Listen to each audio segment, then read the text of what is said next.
స్పష్టంగా చెప్పి ఈ గుణాలు ఎప్పుడూ జీవుడు వెంట ఉంటూనే ఉంటాయి మోక్షం పొందేదాకా. కాబట్టి గుణాల్లో ఉన్నంత కాలం మనిషికి ఏమవుతుంది?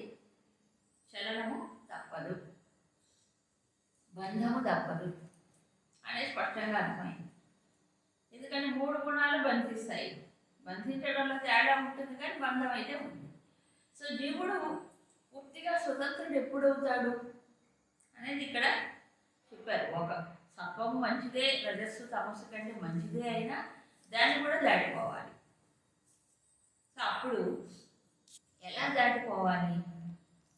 దాటి ఈ గుణాలకు అతీతమైనటువంటి పరమాత్మ ఎవరైతే ఉన్నారో గుణాలను ప్రకాశింపజేస్తూ ఎలా అందుకోవాలి అనేది శ్లోకాల్లో వివరించారు. ఇది దీని లక్ష్యం. ఇవన్నీ ఎందుకు వివరించారంటే అసలు లక్ష్యం ఇది పొందడానికి. ఏమని గుర్తించాలి? యదా ద్రష్ట గుణేభ్యః అన్యం కర్తారం న అనుపశ్యతి. అంటే గుణముల కంటే అన్యముగా కర్త ఒకడున్నాడు అనేటువంటిది నా అనుపశ్యతి, చూడడు.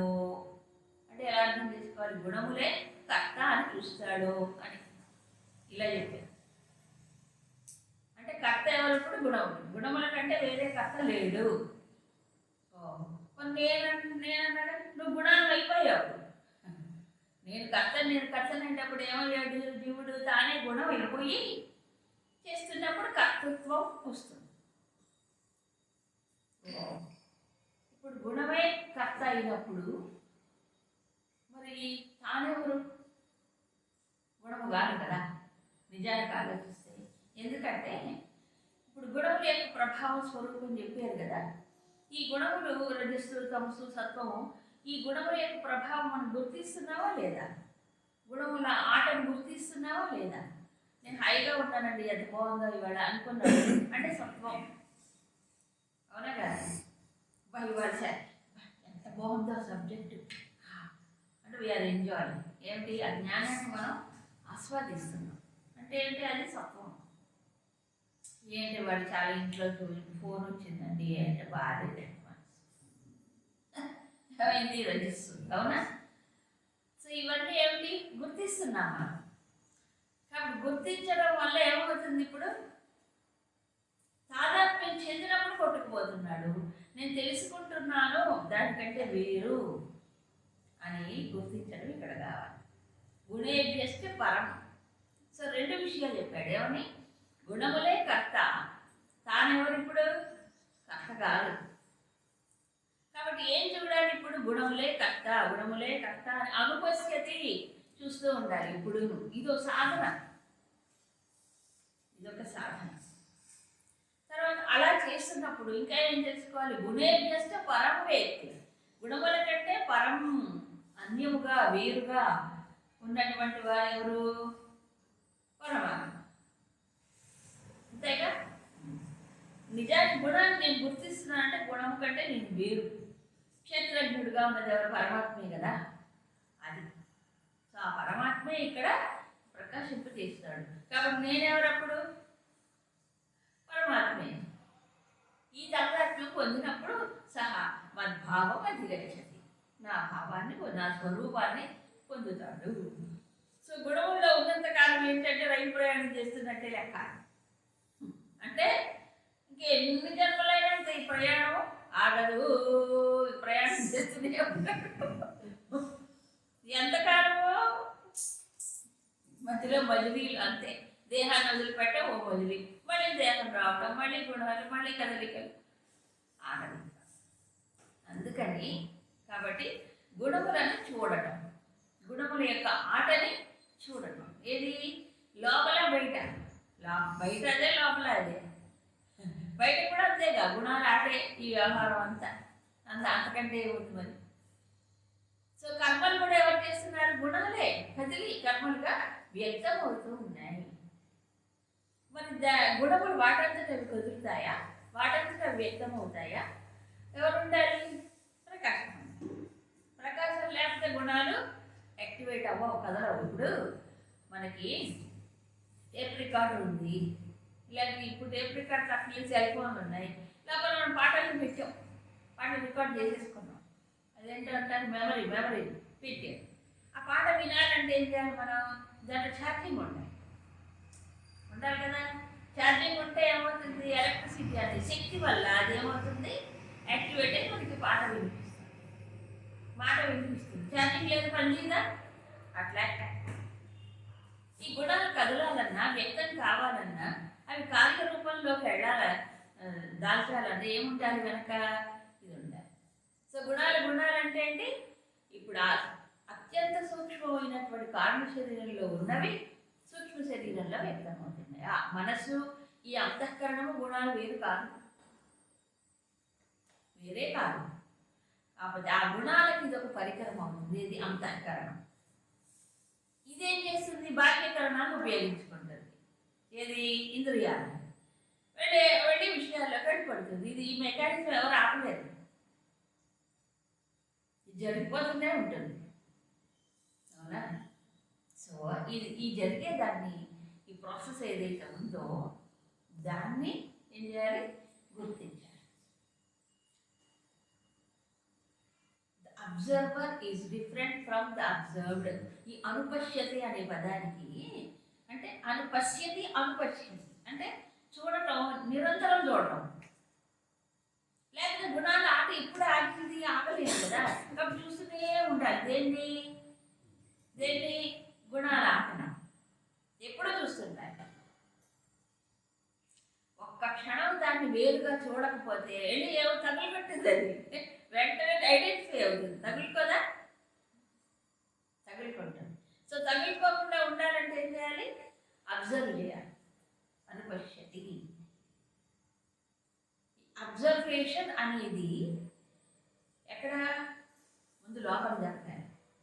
లోపల అలవాటు అయితే అప్పుడు బాహ్యంగా కూడా అర్థమవుతుంది గుణాల యొక్క ఆట. అప్పుడు సహజంగానే ఏమవుతుందంటే అర్థమవుతుంది, ఓహో ఇది గుణాలే కదా, నాకేమైంది? గుణాలు ఆడినాయి, ఆటకుండా ఉంటాయా? ప్రపంచమే త్రిగుణాత్మకం అయినప్పుడు కదా. అందుకని ఏమవుతుంది? అప్పుడు దాన్ని ప్రకాశింపజేసేది, దాన్ని తెలుసుకునేది, గుర్తించేది దాన్ని. అప్పుడు ఏమవుతుంది? అదే చెప్పాడు ద్రష్ట. ఇలా అభ్యాసం చేస్తే అనుపశ్యతి ఎప్పుడైతే గుర్తిస్తాడో గుణాలే కర్మలు చేసిన కర్త అని, అప్పుడు గుణముల కంటే పరమమైనటువంటి వాడిని తెలుసుకున్నాడు.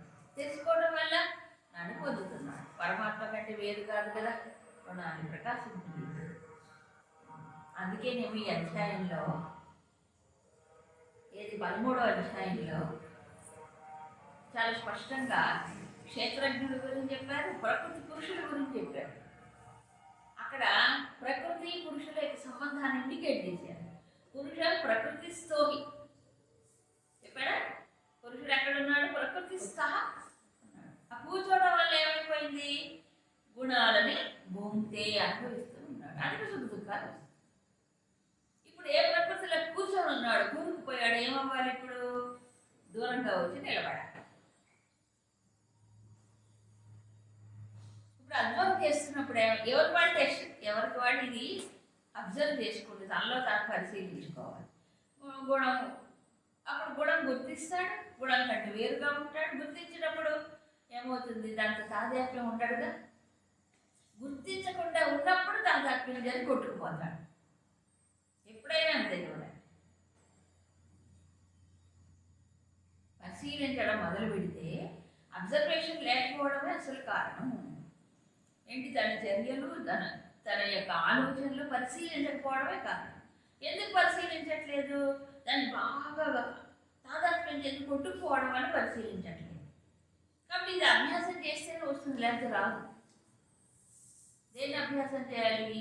ఈ గుణాలు కదిలి ఎలా జరుగుతున్నాయి అబ్జర్వేషన్ చేసినప్పుడు వేరవుతారు. ఇది చాలా సుసూక్ష్మమైన సాధన. స్థూలమైన కాదు, లోపల జరిగేది. మనస్సుకు వేరై మనస్సుకు సాక్షిగా తాను ఉండటం చెప్పాడు. దీనివల్ల ఏమిటి ప్రయోజనం అంటే పరమాత్మను పొందుతాడు. పరమాత్మను పొందడం అంటే ఏంటి? కొంచెం వివరణ. ఏదాన్ గుణాన్ని అధీత్య, ఈ మూడు గుణాలని అతిక్రమించి దేహి ఈ దేహంలో ఉంటాడు, ఎక్కడి పోడు దేహంలో ఉన్నవాడే. దేహ సముద్భవాన్. ఎందుకు ఈ గుణాలు ఎందుకు ఇలా అతిక్రమించాలని చెప్పారు అంటే ఈ గుణాలే దేహం పుట్టడానికి కారణమైంది. మరి బంధం నుంచి బయటపడాలంటే ఏం చేయాలి? ఈ గుణాలు ఉన్నంత కాలం ఇంకో దేహం వస్తూనే ఉంటుంది. ఇది వదిలిపోతే ఏం నష్టం లేదు, ఇంకోటి వస్తుంది ఇంకోటి. అవునా కదా? కాబట్టి ఏం చేయాలి? ఇప్పుడు దేహానికి కారణం గుణాలు కాబట్టి ఈ మూడు గుణాలని అతిక్రమించడమే మార్గం. మళ్ళీ మనం మళ్ళీ మరణం జననం లేకుండా ఉండాలంటే అందుకే జన్మ మృత్యు జరా దుఃఖై విముక్త. విముక్తి పొందాలంటే దేని నుంచి విముక్తి పొందాలి? ముందు గుణాల నుంచి విముక్తి పొందితే మళ్ళీ దేహం రాదు. దేహం వల్ల దేహమే గుణాల వల్ల దేహం వస్తుంది. కాబట్టి దీని నుంచి బయటపడాలంటే ఇది ఒకటే మాట. అప్పుడు ఏం జరుగుతుంది? అమృతవశమతే, అమృతత్వాన్ని పొందుతాం. ఎందుకంటే ఇదంతా మృతం. ఏది? దేహం అనేది మృతమే, మారిపోయేది. మనం చూడట్లే, పుట్టినప్పుడు పెరుగుతున్నప్పుడు అలా ఎన్ని దశలు మార్పులు ఉన్నాయి శరీరంలో, మనందరం చూస్తున్నాం. ఇది మృతంలో కూర్చున్నంత వరకు మృతమే, మనం కూడా మృతం అవుతాం. అది అమృతం, పరమాత్మ. అమృత స్వరూపుడైన పరమాత్మ వైపు దృష్టి మళ్లించినప్పుడు వేరుగా ఉన్నాడు ఆయన, వీటికి అతీతంగా ఉన్నాడు. సో దేహం అనేది ఒక ఇల్లు, ఒక నివాస గృహం అంతే. ఇంటికి రిపేర్ వస్తే చేసుకుంటే ఏమైందో అట్లా వీటికి కూడా రిపేర్లు వస్తాయి. అవునా కాదా? అయితే కొన్ని రిపేర్లు మాత్రమే చేయగలము. ఈ దేహానికి అన్ని చేయలేడు కూడా, డాక్టర్లు కూడా కొన్ని చేస్తారు. ఇది ఇంతేనండి, we have to get along with it అంటాడు. అవునా కాదా? ఏదో రిలీఫ్ ఇస్తే తప్ప తగ్గవు అంతే. ఇది భవరోగం పుట్టుకతోనే వచ్చింది కదా. కాబట్టి ఎలా దీని నుంచి పొందాలి అని అంటే దేహానికి కారణం గుణాలు కాబట్టి గుణాల నుంచి వేరవ్వాలి. సో వేరవ్వాలి అంటే అబ్జర్వేషన్ ఉండాలి. దాన్ని చేయించి దాంట్లో కొట్టుకుపోతే ఎట్లా వేరవుతాం? కాబట్టే సత్వగుణం కావాలన్నాడు కదా. రజస్సు తమస్సు ఉన్నంత కాలం ఇది సాధ్యం అవుతుందా? కాదు. సమస్య ఏమిటి? అసలు ఏమీ ఉండదు, మూఢం. రజస్సు ఉన్నప్పుడు పరిగెడుతుంటారు దాంతోపాటు సాధారణంగా. సత్వం అధిక్యతలో ఉన్నప్పుడే ఈ సాధన చేయబడి కదా. అలా పరిశీలించి దానికి వేరుగా నిలబడి, సాక్షిగా నిలబడి దానికి అతీతంగా పరమాత్మ ఉన్నాడు, ప్రకాశ రూపుడై అని దాన్ని చెందినప్పుడు అమృతత్వాన్ని పొందుతున్నాడు. ఇదంతా వినేటప్పటికీ అర్జునుడికి మళ్ళీ సందేహం. మూడు గుణాలు మరి అతిక్రమించినటువంటి ఆ జ్ఞాని ఎలాగుంటాడు, ఆయన యొక్క ఆచారం ప్రవర్తన ఎలా ఉంటుంది, అసలు మూడు గుణాలను ఎలా దాటాలి? మూడు ముఖ్యమైన ప్రశ్నలు. అప్పుడు భగవంతుడు సమాధానం. ఈ మూడు గుణాలని మూడు పదాలుగా వాటి యొక్క లక్షణాల గురించి చెప్పాడు. ప్రకాశం సత్వగుణం, ప్రవృత్తి రజోగుణం, మోహం తమోగుణం. ఈ మూడు ఏదో ఒకటి లేస్తూనే ఉంటుంది పైకి, ఏదో మిగతా రెండు తగ్గిపోతూ ఉంటాయి ఎప్పుడైనా ఏ స్థితిలో అయినా. కాబట్టి ఏ గుణము లేచినా ఏ గుణము పక్కకు వెళ్ళిపోయినా ఎక్కడ లోపల నద్వేష్ట సంప్రవృత్తాన్ని నివృత్తాన్ని కాక దేన్నే కాదు నద్వేష్టి నా కాంక్ష. ఈ నద్వేష్టిని కాంక్ష ఇంతకు ముందు వచ్చింది ఎక్కడ? ఇంద్రియ విషయాల్లో వచ్చింది. ఇంద్రియ విషయాల్లో కానీ బాహ్య విషయాల్లో వచ్చింది. ఇక్కడ అంతర్గతంగా గుణాల విషయంలో కూడా ఒక గుణాన్ని కావాలని కోరుకోవడం కానీ, ఒక గుణం వద్దు అని వాటిని ద్వేషించడం కానీ చేయడు. ఎవరు? ఈ జ్ఞానం. ఇది గుణాతీతుడు అయిన వాడు, గుణాలకు అతీతంగా వేరుగా ఉన్నటువంటి వాడు. ఈ ఏ గుణం లేస్తే ఏ గుణం పడతాను వేరుగా ఉన్నాడు కదా, దాటడుగా. ఒక అల ఇంకో అల లేస్తుంటే పడుతుంటే, ఈ అల లేస్తే ఏ అల పడితే దానికేంటి? అందుకని వీటిని గుర్తించిన వాడు, వీటికి అతీతంగా నిలబడ్డవాడు ఏ గుణాన్ని కోరుకోడు. ఎప్పుడు సత్వగుణంలోనే ఉన్న అది కూడా సుఖాన్ని బంధిస్తుందిగా, అది కూడా జ్ఞానానికి బంధిస్తుంది, జ్ఞానానికి మనం కట్టిపడేస్తుందిగా. అవునా? తమస్సు తమస్సు వచ్చింది. తమస్సు వస్తే ఏమవుతుంది చెప్పండి? తాత్కాలికంగా తమోగుణం వల్ల మోహం ఆవహిస్తుంది. మోహం అనేది ఒక తెర, ఒక పర, అది కూడా పోతుంది. అది కూడా ఏది కాన్స్టెంట్గా ఉండదు కదా, ఏది నిలకడగా ఉండదు. ఏ గుణం మన నిరంతరం ఇప్పుడు వెదర్ కండిషన్స్ మారిపోయినట్టే లోపల ఈ గుణముల పరిస్థితి మారిపోతూనే ఉంటుంది. ఏది కాదు ఈ మారిపోయేదాన్ని పట్టుకొని ఇది కావాలి అది కావాలనుకోవడం ఎందుకు? ఇది ఈ సాధన సత్వగుణ స్థితిలో ఉన్నప్పుడే చెయ్యాలండి, లేదా ప్రమాదానికి లోనవుతాడు. తమగుణం ఆహించి తమస్సులో ఉన్నవాడు ఏ గుణం లేచి పడితే ఏముంది లేదు, తమస్సులో ఇట్లాగే ఉందా? కాదు, అది ప్రమాదం. అవునా? ఇది ఒక మెచ్యూర్డ్ స్టూడెంట్ బాగా పరిపక్వ స్థితిలో ఉన్నప్పుడు తనకు తాను వీటన్నిటిని వేరుగా చూడగలిగే సాక్షిగా ఉన్నప్పుడు ఇది ఈ సాధన. అంతే తప్ప రజస్సులోను తమస్సులోను ఉన్నప్పుడు రజస్సులో ఉంటే ఏమీ లేని అనుకోకూడదు. ఎందుకని చెప్పండి? రజస్సు ఏం చేస్తుంది? మళ్ళీ మాటిమాటికి కర్మాలతో బంధిస్తుంటుంది.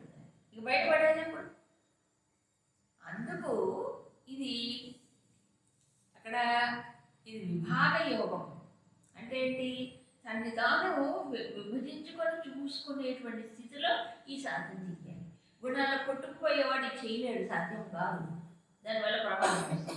సరే, ఇంకా ఇప్పుడు బాగానే ఉంది. ఈ గుణాలు ఏదైనా కాంక్షించకుండా, ఏదైనా ద్వేషించకుండా ఉంటాడు గుణాన్ని. అది ఎలా సాధ్యం? తర్వాత శ్లోకాల్లో చెప్తే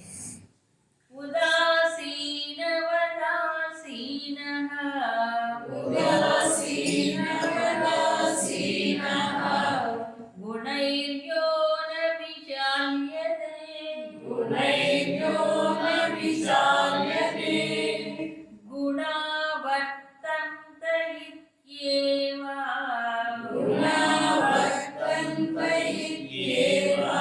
యోవతిష్ఠతి నేంగతే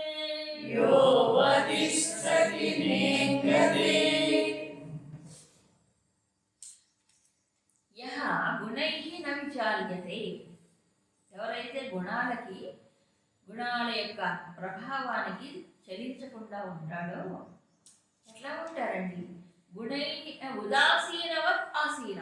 అది ఉదాసీనుడు వలె ఉంటాడు. అందుకని గుణాలకి చెల్లించకుండా ఉంటాడు. ఎలాగో గుణా వర్తంత ఇది వేరుగా ఉండి ఈ గుణాలు పనిచేస్తున్నాయి, ఈ గుణం అని వేరుగా ఉండి పరిశీలిస్తూ ఉన్నాడు. అలాంటి వాడు ఏమవుతున్నాడు? ఇహ అవతిష్ఠతి. ఎలా సాక్షిగా ఎప్పుడైతే ఉంటాడో, గుణాలకు ఉదాసీనంగా ఉంటాడో, నయింగతే. అలాంటి వాడు చలించడు. నయింగతే, చలించడు. ఎప్పుడు వాటిని ఉదాసీనుడుగా ఉంటాడు. ఈ ఉదాసీనం అనేటప్పటికీ ఇది కూడా కొంచెం ఈ పదాన్ని అర్థం చేసుకోవడం కొంచెం అవసరం. సాధారణంగా ఉదాసీనం అనే పదము వాడుక భాషలో ఒక స్తబ్దత్వాన్ని సూచించినట్లుగా అర్థం చేసుకుంటారు. అవునా? ఉదాసీనుడు అంటే స్తబ్దుడు అంటే ఏం పట్టించుకోకూడదు, ఇర్రెస్పాన్సిబుల్ అని అనుకుంటారు అందరూ మామూలుగా. అది కాదు, ఇక్కడ ఉదాసీన వత్ అన్నాడు. అందుకే జాగ్రత్త పడ్డాడు వత్తు పెట్టి. అంటే ఉదాసీనుడు వలె ఉంటాడు కానీ ఉదాసీనుడు కాడు కదా. ఉదాసీనుడు అంటే ఏం జరిగినా పట్టించుకోకపోవడం. విచిత్రం ఏంటంటే ఈ పట్టించుకోకపోవడం అనేది తనకు జరిగితే మాత్రం వెంటనే రియాక్ట్ అవుతాడు, వేరే జరిగితే మాత్రం ఏం పట్టించుకోడు. మరి తనకు జరిగినా పట్టించుకోకూడదు మరి. అవునా? అది ఉదాసీనం. కానీ ఇక్కడ అట్లా ఉంటారు, డబుల్ స్టాండర్డ్స్ అంటారు. అంటే ఏంటి? బయట జరిగినప్పుడేమో తనకు జరిగినప్పుడు రియాక్ట్ చేయడం, బయట జరిగినప్పుడు పట్టించుకోకపోవడం. ఎట్లా కుదురుతుంది అది?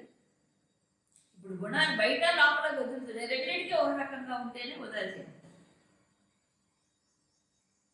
అంతే కదా. ఎందుకంటే ఇది గుణమే అది గుణమే. అందుకని ఉదాసీన వత్తు అంటే అది అర్థం. గుణములకు కదిలించకుండా ఉండడం. గుణాలు కదులుతున్నాయి అని చూసేవాడు కదలడు. అందుకే అన్నాడు కదా, చూసేవాడిగా ఉండు, చేసేవాడిగా ఉండదు. చేసేవాడిగా ఉంటే కర్త అయిపోతాడు, చూసేవాడిగా ఉంటే ద్రష్ట అయిపోతాడు. గుణాలతో కలిసినప్పుడు కర్త, గుణాలకు వేరుగా ఉన్నప్పుడు ద్రష్ట. అందుకే అనుపశ్యతి అన్నాడు.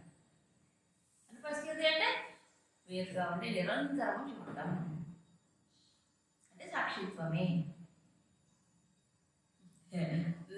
స్వామి చెప్తారు ఎగ్జాంపుల్. ఎవరికైనా పురుషులు మామూలుగా మంగళకొట్టుకు వెళ్తారు. పూర్వం వెళ్ళేవాళ్ళు అనుకోండి, ఇప్పుడు లేదు. మంగళకొట్టుకు వెళ్తే ఏం చేస్తారు వాళ్ళు? జుట్టు అంతా తీసేస్తారు. ఈ మంగళకి ఈ తెల్ల జుట్టు అయినా నల్ల జుట్టు అయినా సమానమేం కాదు. అయ్యో పాపం నల్ల జుట్టు ఎందుకు దొరికేది, తెల్ల జుట్టే తీసేస్తానంటే ఎట్లుంటుంది అప్పుడు? ఎట్లుంటుంది అప్పుడు? ఒకవేళ మంగళ అలా చేస్తే ఎట్లా ఉంటుంది చూడడానికి? గొరిగే కాబట్టి గొరిగేవాడు అన్నింటికి సమానంగా తీసేస్తాడు. అట్లా ఉండాలి. గుణాతీతుడు ఏమవుతాడు? తెల్ల జుట్టు అట్లాగే సత్వము రజస్సు తమస్సు ఇవి లేచి పడుతూ ఉంటాయి. గుణాతీతుడు అన్నిటికీ అవసరం. ఏమిటి అంటే ఇంకా చక్కర ఇంకో ఎగ్జాంపుల్ చెప్తాను పెద్దలు. ఒకటి అద్దంలా. అద్దం ఒక ఆదర్శం అండి. అసలు అద్దానికి ఆదర్శం అని ఒక పేరు. సంస్కృతంలో అద్దం అంటే ఆదర్శం అని అర్థం. యథాదర్శో మలేన చ 3వ అధ్యాయంలో వచ్చింది. అద్దంలో ఉండే గుణం ఏంటి? ఒక చాలా అద్దంలో మనమోహం చూసుకోవద్దు. అద్దాన్ని అద్దంగా చూస్తే అద్దానికి ఉండే మంచి లక్షణం ఏంటి? ఎవరు వచ్చి నిలబడ్డా ఏ మొహం అయినా సరే, ఏ మొహం అయినా చూపిస్తుంది. అవునా? ఇది చాలా అందమైన మొహం అని ఎక్కువగా చూపిస్తుందా? ఈ మొహం ఏమీ బాగోలేదు అని దాన్ని చూపించకుండా ఉంటుందా? కదా. ఏ మొహం వచ్చి నిలబడ్డా చక్కగా ప్రతిబింబింపజేసి ఫస్ట్ లక్షణం ఇట్ రిఫ్లెక్ట్స్. రెండోది ప్రతిబింబం చేయటం దాని పని. కానీ ఏ ప్రతిబింబాన్ని కూడా తన లోపల నిలుపుకోదు. It retains not. నిలుపుకోవడం అంటే ఏంటి? ఈ ఎంత అందమైన పిల్ల, ఈ మగలు బాగుంది, కాసేపు ఇక్కడే ఉంటే బాగుంది, అలా లోపల పట్టేసుకుంటుంది. ఆ పిల్ల పక్కకు పోయినా పోతుంది ప్రతిబింబం. అవునా కదా? పక్కకు పోతుందా? అదేముండదు, మిగులుతుంది అక్కడ. నిలబడ్డప్పుడు రూపం కనిపింపజేస్తుంది, పక్కకి వెళ్ళిన తర్వాత అయిపోయి. ఇంకోటి ఇట్ రిజెక్ట్స్ నాట్ అంటే ఏంటి? దేన్ని కాదందు అని తెలుసు కదా. ఏంటి పిచ్చిగా నల్లగా ఊగులరే అని అంటుందా? నీ మొహం నేను చూపించేదా అంటుందా? అది అందు it rejects not, it retains not, it reflects everything. అవునా? అదే అర్థం యొక్క లక్షణం. నకాంక్షతి నద్వేషి కదా. కాబట్టి ఏ గుణం లేచి పడ్డా అది గుర్తిస్తుంది కదా. ఇది ఎంత చక్కగా. అందుకే అర్థాన్ని కూడా ఉపాసన చేయాలి. అంటే ప్రతి వస్తువులో గుణం ఉంటుంది కదా, సద్గుణం. అది అందుకేనేమో శంకరాచార్యులు కూడా ఈ బుద్ధిని అర్థంతో పోల్చారు. స్వచ్ఛమైన అర్థం ఇది ఎలా ఉంటుంది? అలాగే భగవంతుడు సర్వగతుడైన అంతా వ్యాపించిన స్వచ్ఛమైన అర్థంలో ప్రతిబింబం ఆయన స్వచ్ఛమైన బుద్ధిలో ప్రకాశిస్తాడు. మిగతా బుద్ధుల్లో లేడా? ఉన్నాడు కానీ ప్రకాశించాడు. ఇప్పుడు ఈ వీళ్ళు ఎవరు? స్వచ్ఛమైన అర్థాలు ఎవరు? గుణాతీతం. అంతే కదా. కాబట్టి ఏ గుణం లేనిపడ్డా సాక్షిగా. సాక్షి అంటే ఎవరు? లోపల జరిగే గుణాలు, బయట జరిగే గుణాలు. అప్పుడు దానికి చేయగలపడుగా. దీన్ని మన భావన పరిస్థితుల్లో 3 యాటిట్యూడ్స్లో ఒకటి చెప్పారు. ఏమిటి? ఒకటి ప్రోత్సహించడం, 2 ఫైట్ చేయడం, 3 ఉదాసీనంగా ఉంటాం. ఇది కూడా సాధనలో ఒక ఆస్పెక్ట్. ఇప్పుడు సత్వగుణం పెరగాలి, పెరిగిన తర్వాత ఈ సాధన. పెరగడానికి ముందు ఏం చేయాలి? ఈ రాజసిక తామసికమైనటువంటి వచ్చినప్పుడు ఏం చేయాలి? వాటిని తొలగించుకోవాలి కదా. సాత్వికమైనటువంటిది గుర్తించినప్పుడు ఏం చేయాలి? మనలో మనం ప్రోత్సహించుకోవాలి. అవునా? కొన్ని ఎంతగా ఫైట్ చేసినా ముండివి కొనుపు బలీయమైన సంస్కారాలు వాటికి మనిషిని ఇచ్చేస్తూ ఉంటాయి. అవునా? అంటే ఫైట్ చేస్తే వీడికి నీరసం వస్తుంది కానీ అవి పోవు. వాటి ఎంతగా యుద్ధం చేసినా అవి పోయి కావు. అవునా? ఇంకా వాటి బలం పెరుగుతున్నట్టు అనిపిస్తుంది. అందుకని ఏం చేయాలట? వాటికి సాక్షిగా ఉంటే మనం చేయి ఇవ్వట్లేదు కదా. మన ఫైట్ వాటికి ఎగెయిన్స్ట్గా అంటే వ్యతిరేకంగా మనం యుద్ధం చేయట్లేదు, వాటితో వద్దంటలేదు. వాటిని ప్రోత్సహించకూడదు. నెగిటివ్ థాట్స్ వచ్చినప్పుడు వాటితో యుద్ధము చేయకూడదు. సాక్షిగా ఉంటే ఏమో పడిపోదు, అయిపోతుంది. విచిత్రమే, చాలా విచిత్రం లోపల జరిగే ఆట. ఈ గుణాలు లేచినప్పుడు మనం దాన్ని చేయగలుగుతుంటే ప్రోత్సహించినట్టు లెక్క. అంత గుర్తించాలి, ఎప్పుడు ఇది నెగిటివో పాజిటివో, అది మంచిగా తేడా ఎప్పుడు గుర్తించుకోవాలి. ఇది ఒక సాధన. ఇక్కడ గుణాతీత విషయంలో అది నిత్య నిరంతరం అవుతుంది. ఆయన ఎప్పుడు గుణములకు అతీతం, ఉదాసీనవత్ అంటే గుణములకు పైన. ఇప్పుడు సూర్యుడు ఉన్నాడు, ఎత్తున ఆకాశంలో ఎక్కడో ఉంటాడు. అంత ఎత్తున ప్రకాశించే సూర్యుడికి ఇక్కడ ఏం జరిగితే మాత్రం ఏమంటుంది? అన్నీ ఆయన ప్రకాశంలో పనిచేస్తుంది. అలా సూర్యుడిలా అసంగుడై ప్రకాశ స్వరూపుడై అట్లాగే లోపల కూడా. కాబట్టి ఈ అభ్యాసము అందుకే అంటారు భగవద్గీత అనేటువంటి జ్ఞానము ఏం చెప్తుంది అంటే, ఎక్కడో ఏకాంతంలో ఒంటరిగా ఉన్నప్పుడు అవకాశం దొరకనప్పుడు అందరూ మంచివాళ్ళు. అవకాశం దొరకదు అనుకోండి, అందరూ మంచివాళ్ళే. ఏది టెంప్టేషన్స్ వచ్చినప్పుడు తట్టుకోవడమే సాధన. ఎవరు మనం కదిలించేవాళ్ళు లేరు, మనం మాట్లాడించేవాళ్ళు లేరు, సంబంధం లేకుండా ఉంటాడు అనుకోండి, అప్పుడు అందరూ బాగానే ఉంటారు. ముట్టుకుంటే తెలిసేది, కదిలిస్తే తెలిసేది. అప్పుడు కూడా ఉందని. అందుకేనేమో నాకు అనిపిస్తుంది భగవద్గీత కృష్ణుడు యుద్ధరంగంలోనే చెప్పాడు. అది సరి అయిన ఫీల్డ్, అవునా కాదా?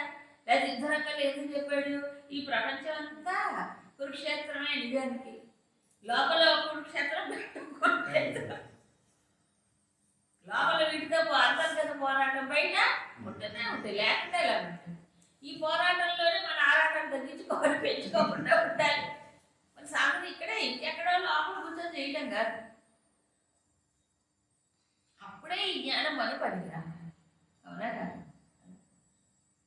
కాబట్టి వచ్చినప్పుడు ఏది ఛాలెంజెస్ వచ్చినప్పుడు, కష్టాలు వచ్చినప్పుడు, నష్టాలు వచ్చినప్పుడు ఏ మహాత్ముడు జీవితంలో కష్టపడలేదండి? శారీరకంగా మానసికంగా అన్ని విధాల ఎంతెంతో కష్టపడ్డారు. ఒక రకంగా చెప్పాలంటే నలిగిపోయిన వాడి జీవితాలు ఉన్నాయి. కానీ ఈ జ్ఞాన నిష్ఠతో వాటన్నిటి ఎదుర్కోవాలి. వీరుగానే చూడగలరు. గురుదేవులు అయితే జీసస్ క్రైస్ట్ ఎగ్జాంపుల్ చెప్తారు. ఆ శిలువ కనుక వెయ్యబడకపోతే, దాన్ని తట్టుకొని దానికి అతీతంగా ఆయన ఉండకపోతే ఈరోజు 8,000 మంది పూజిస్తారా? చెప్పండి, ఎలా భరించగలిగాడు? ఎంత త్యాగమయమైన జీవితం. ఏదైనా ఒకటే, ఏ మహాత్ముడైనా అంతే. మనకి ఎందుకు అదంతా ఆయన పై ఆయన చూడాలి, ఈ వచ్చిపోయేవాళ్ళని చూడద్దు. ఆయన ఏం మార్చమని చెప్పలేము, మతాన్ని బోధ చేసి వెళ్ళిపోయాడు అంతే.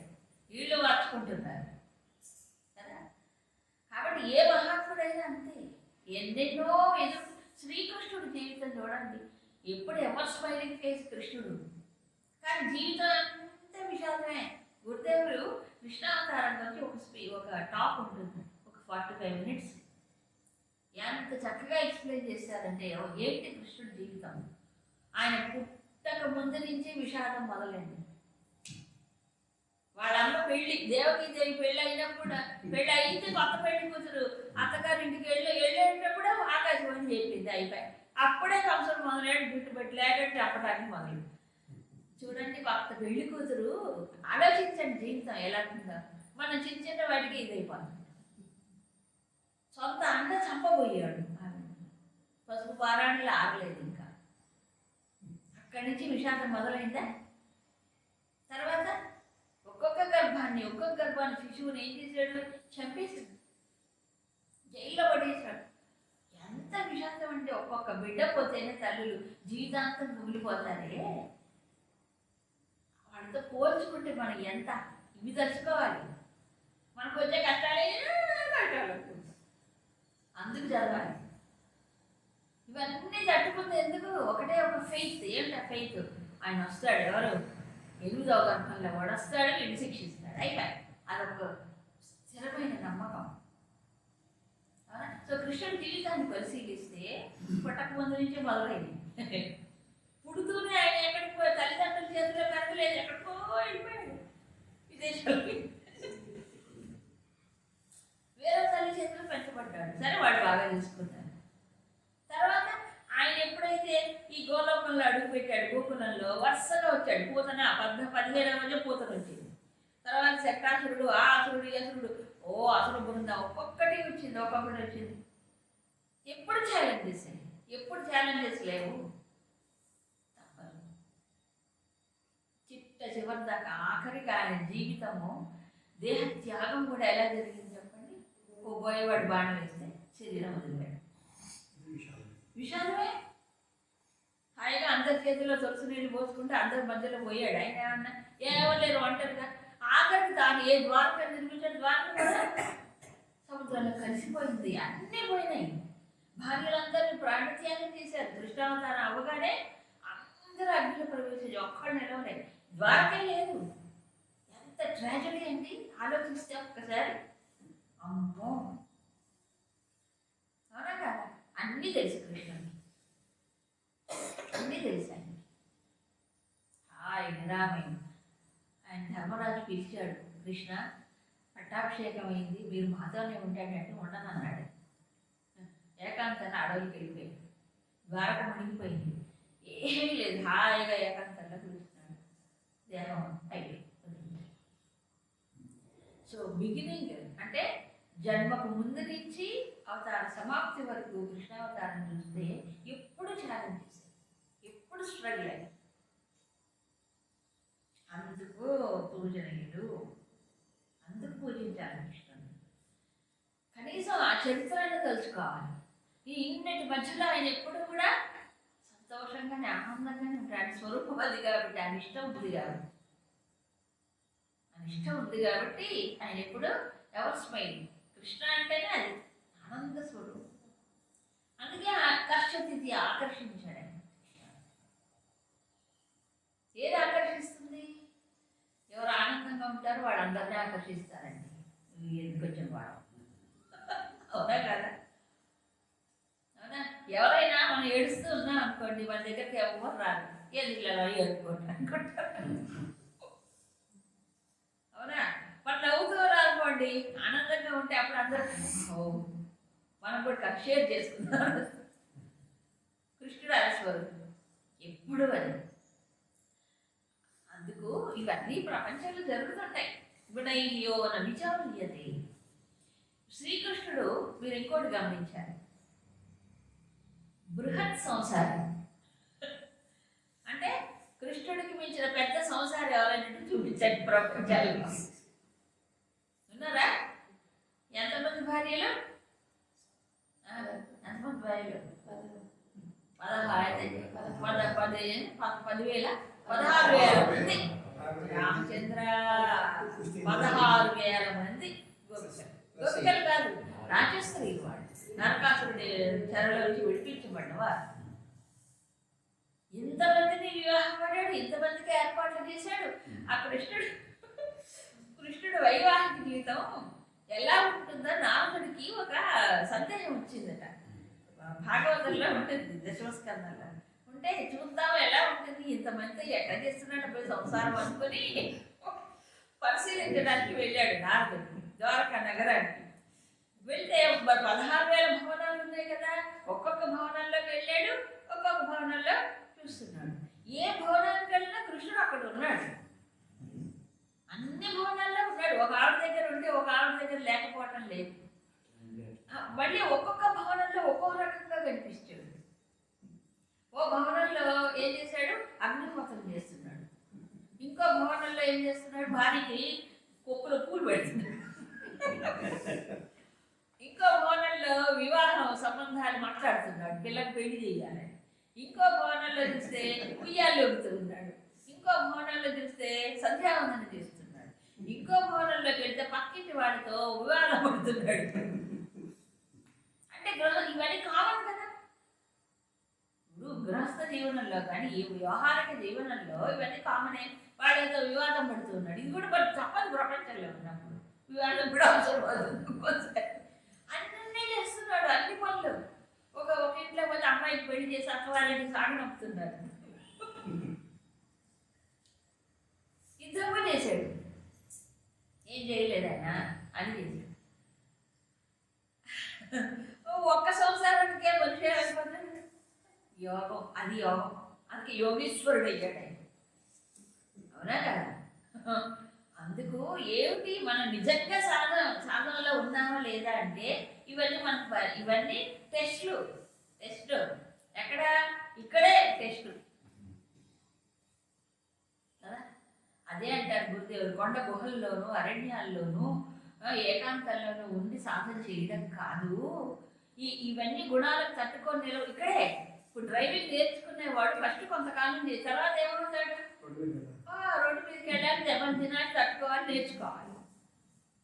అప్పుడే జ్ఞానం మనకి గుర్తు రావాలి, జ్ఞానాన్ని అప్లై చేసుకోవాలి. ఛాన్స్ ఎక్కడ ఉంది చెప్పండి, అవునా? ఛాన్స్ ఎక్కడ ఉంటుంది, ఈ ప్రపంచంలోనే, ఇంకో మార్గం లేదు.